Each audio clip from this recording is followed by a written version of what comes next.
I am in Pawhuska, Oklahoma today, site of the Osage County Courthouse back here. This is where we are expecting to see Robert Morris. He is the founder and former lead pastor for Gateway Church in Southlake. There was a hearing today related to the child sex abuse charges that he's been hit with. Also expected here today is the victim in the case, Cindy Clemishire. She is now, of course, a grown woman in her 50s. She will be arriving here at the courthouse with her family, escorted by agents from the Oklahoma Attorney General's office. Doing great. Yeah.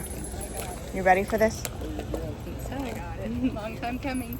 The hearing itself is expected to be a short one. Morris has already entered his plea of not guilty in this case, but what we could see are some motions being filed, notably over the statute of limitations on the charges that have been filed. Now, from what I understand, usually in Oklahoma, there is a time limit on how long you can take to file child sex abuse charges. And again, these date back to the 1980s when this alleged assaults occurred. Normally there is that time limit in place. In this case, the AG's office is saying that because Robert Morris doesn't live in Oklahoma, because he's never lived in Oklahoma, that time limit doesn't apply. There is something in the law that essentially says that if you leave the state to flee prosecution, then the clock stops. An attorney that I talked to yesterday here in Oklahoma said he's not quite so sure if that exception applies here because it doesn't seem like Morris left specifically to avoid prosecution, but he said this is a sort of an unusual tack to take. So